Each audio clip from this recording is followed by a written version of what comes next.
Recently, I finished this show on Hulu. Maybe you've heard of it. It's called The Act. It's based on the true story of Gypsy Rose Blanchard, who, along with her boyfriend, killed her mother by stabbing her to death. But that's not the whole story.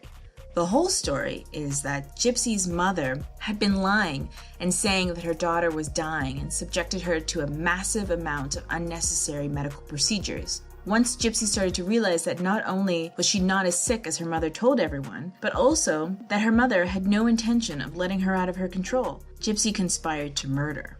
This case is one of the most unusual cases I've ever heard, and I have no doubt about why it's been the subject of so much media coverage. But unfortunately, this isn't the only case like it. In this video, I'll talk about the condition previously known as Munchausen syndrome by proxy, and how it made 5 women destroy their families.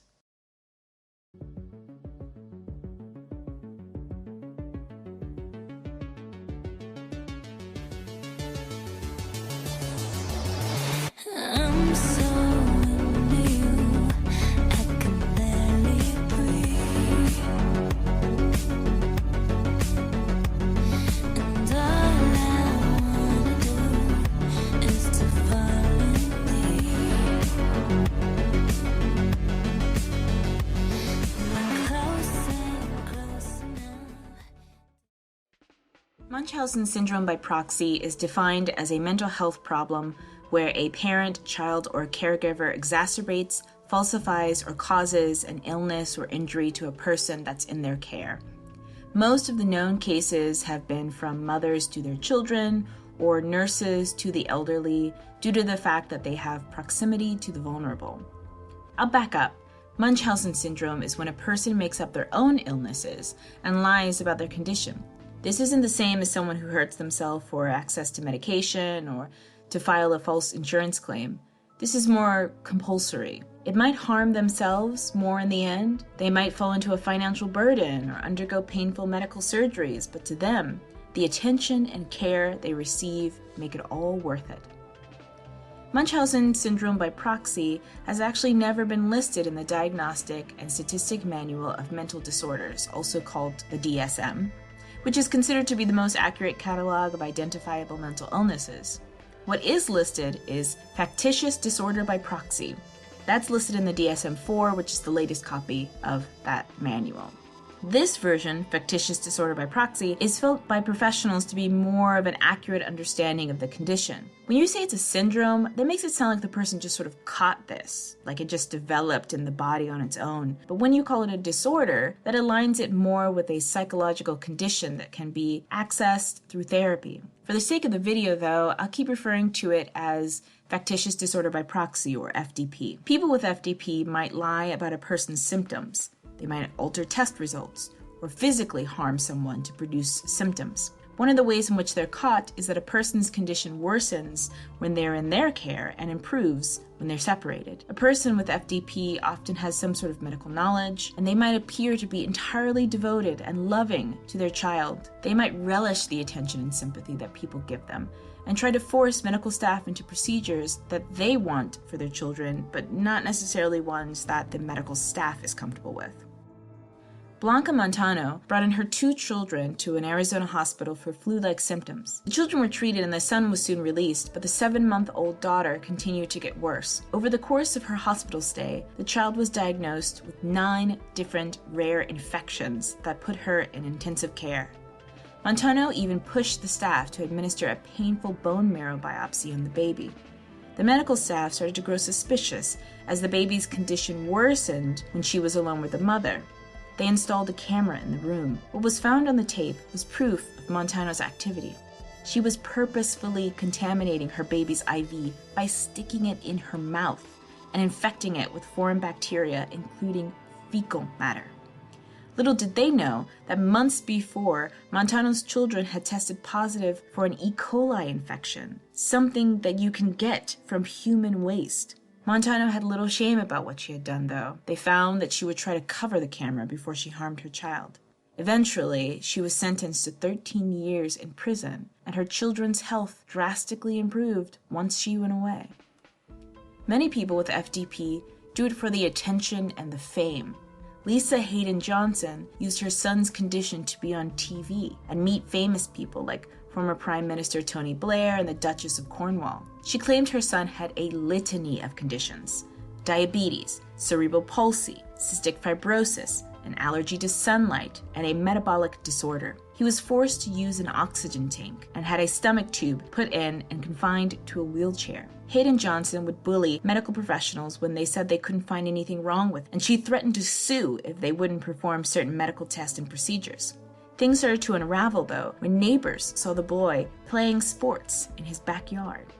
And when the police investigated a possible abuse claim, they found a video of him on a cruise ship running around in swim trunks, despite his mother's claims that he was wheelchair-bound. Hayden-Johnson was not only getting public donations for her quote-unquote ailing son, but also collected about £20,000 a year in benefits. She was jailed for 3 years and 3 months for child cruelty and perverting the course of justice. Do you know the term mommy blogger? You've heard of it.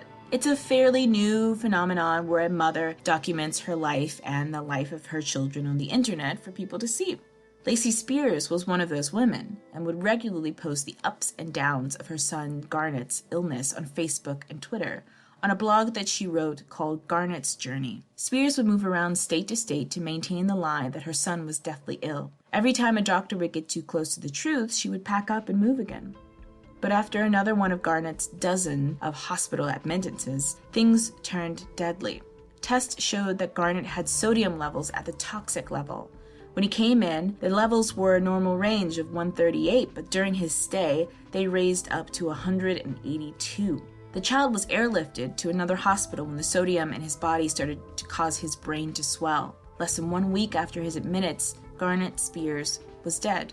The police began an investigation and in Spears' home found 2 feeding bags, each containing a lethal amount of salt. Lacey Speers was sentenced to 20 years to life for the salt poisoning of her 5-year-old son Garnett.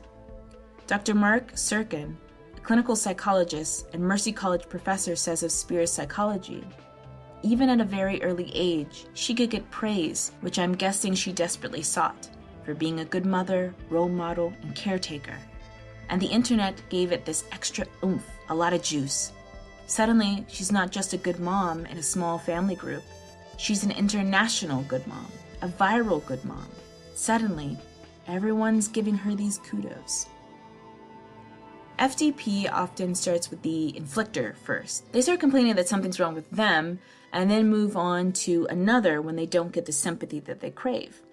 Hope Ybarra had led a life of small deceptions, never really setting off any major alarms to the people around her until 2001.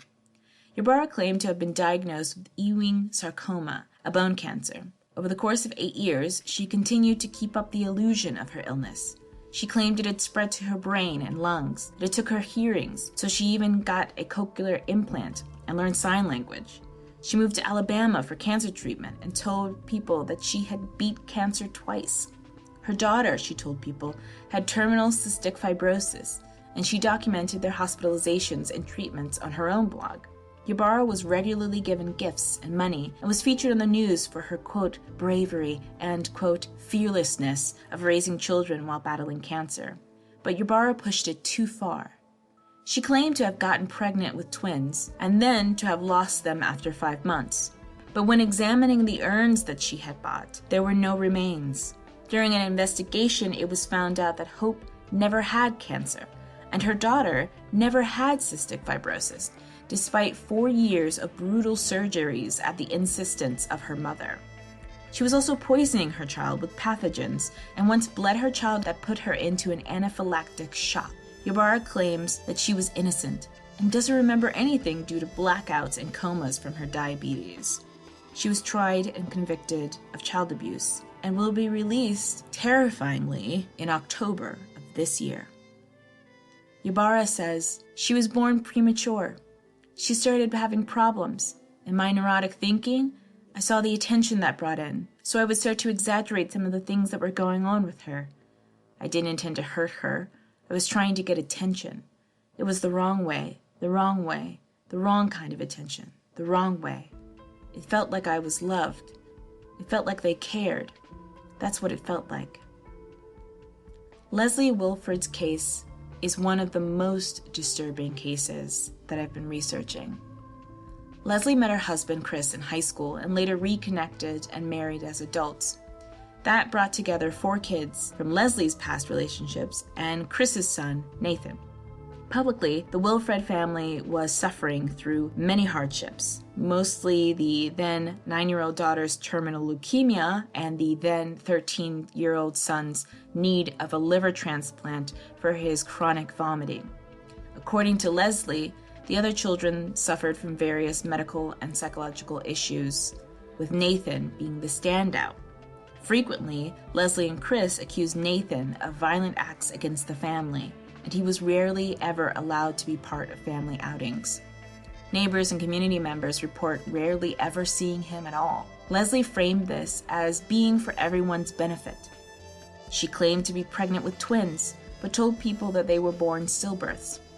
One day, Leslie and Chris called the police on Nathan for allegedly threatening them with a knife. Leslie attributed Nathan to the reason of why she lost her twins in the womb.